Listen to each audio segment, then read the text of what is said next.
There's an old adage that you buy properties and then sell them to fund your retirement. This approach apparently no longer works effectively, according to my next guest. And joining us now is Mohsen Reza, founder and CEO of Investor Partner Group. It's wonderful to have you with me in the studio. Thank you for your time. Thank you. Can you explain the FWE method, FWE? Take us through a little bit about this.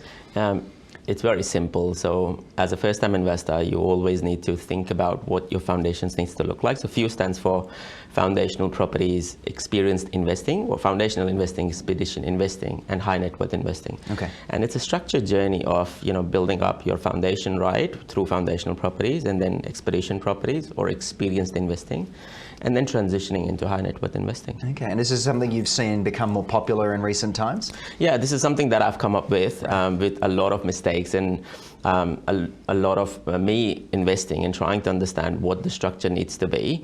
And around the FWE method, there are three key ingredients that needs to happen. So there is always yield, growth, and manufacture returns from an investor's perspective.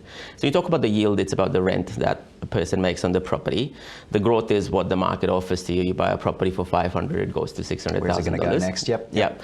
And then the manufacture returns, where you do something to the property and the property goes up in value. You're talking about small-scale renovations, full-scale subdivisions, etc. So it's a mixture of the three, and it's always these three ingredients. As part of the FWE method, in the foundational stages of property investing, you would always be talking about the yield and the growth. You would not be so much worried about the manufacture returns, because as a first-time investor, you don't have a lot of cash, you don't have a lot of deposit. And what you're trying to do is you're trying to basically make that deposit so that you can build up a sustainable and a scalable property portfolio. So growth means a lot more, and yield means a lot more to you in the first foundational There's stage. another formula there you touched on there, YGOR, YGRF. So take us through a little bit of this one. And the YGOR formula is basically that. So we are talking about the yield, growth, and the manufacture returns, and how does that fit into the FWE method?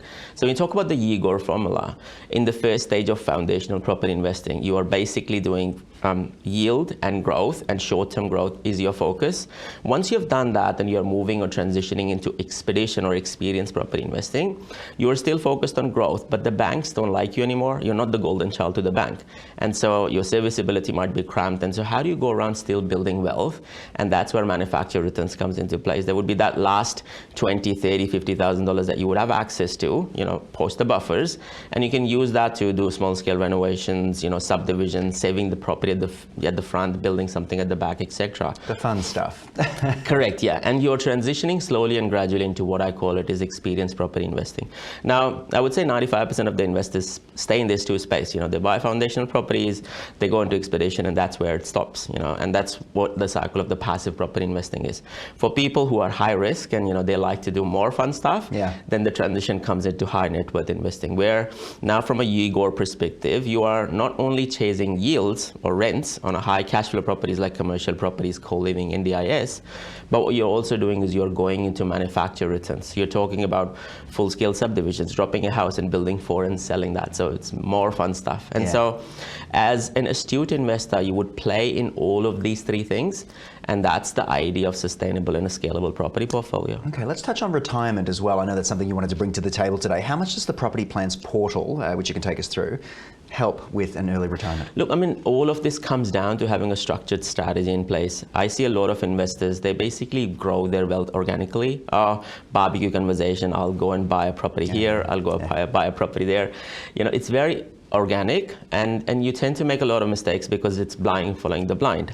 And so as part of the property plans, what you're doing is you're having a structured view of the world as to, okay, how many properties am I going to buy? What years am I going to buy that? And use the algorithm and AI to help you navigate through the structured basis based on your risk appetite, where you are in your life, how much are you earning, when are you planning to have kids, etc. All of these things come into the mix.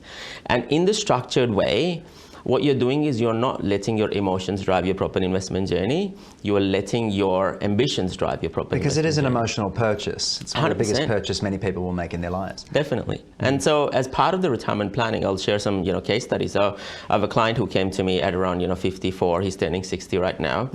6 years, or almost 5.5 years into investing. And when he first came, had $120,000, wanted to retire by 60. He's like, I need a passive income of 100,000, and how do I go from there to there? Now, he'd been burned by property spookers in the past, so very paranoid. So it's like, I'm not sure what I need to do. And we took a step back and said, okay, what strategy do we need to follow? Okay. And so from his perspective, short-term growth was quite important because we wanted him to go from $100,000 to almost $700,000, $800,000, $900,000. And so we bought 2 properties in the personal, 1 property in super.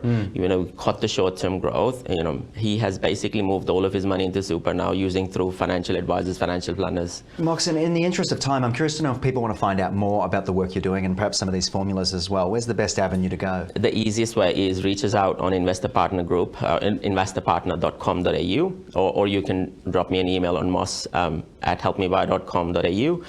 But I'm also, we have a podcast called Help Me Buy Property Podcast. We share a lot of content there. You can follow me on Moxon Reza on YouTube as well. Beautiful stuff from you, and thank you for joining me in studio. Thank you very much, Tim. All right, hopefully you've learned something from our discussion thus far. I look forward to seeing you all again very soon, right here on Ticker. You're watching Ticker. We'll have more in just a few minutes.